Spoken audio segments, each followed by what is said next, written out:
Hello, David Walls with ProAudioEXP.com here, and this is just a quick review. The good folks over at Glarry sent me over this bass to check out. Now, I have some really nice basses, and you know, some of them are worth several $1,000s. But this jazz bass here is about $160 shipped. So the kind of review I'll give here will not be in the same league as, you know, if I was going to be super nitpicky about a, you know, $2,000 bass. But holy smoke, this is a $159 bass. And I compare this to the kind of bass that I bought way back in the day. I think my first bass was an Ibanez Black. Oh, actually, it's the neck of the Australia bass back here. I took that off of that, and I built that Australia bass when I was a kid. But I digress. That was $300 or $400 back in the day. So that's probably nearly $1,000, I would imagine, in today's money. Back in the day, the only thing you could get was a Fender bass or a really crappy knockoff. This is not it.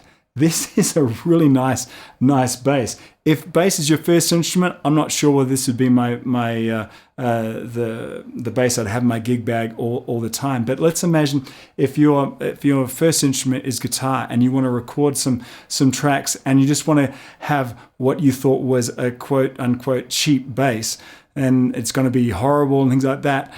Well, for $159, you can get a really, really nice bass here. And it's a jazz bass design. You have, you know, 2 pickups here. It's a passive bass, just plug and play. And here's the sort of things that I would expect on a cheap bass. Things like action. You know, in the old days, the action used to be so high and they're very hard to play. This is a very easy instrument to play.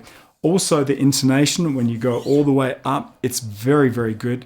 And just the workmanship in terms of, you know, I don't really care too much about the workmanship of just the edges or, you know, whatever. I'm concerned about the workmanship of the frets, because that's where you'll be rubbing your hands over there. And a lot of cheap instruments, quite often, that you'll have some burrs on the frets. This is very clean all the way across. Let's have a listen to all of them. The first one I've soloed is the front pickup.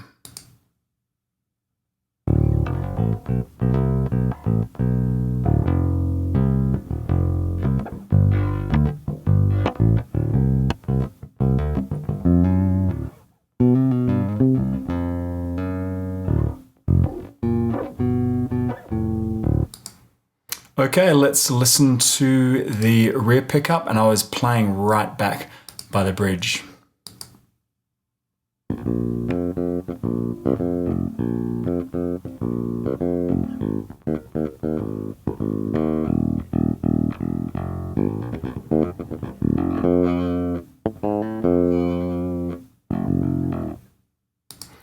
And finally, we have both pickups active.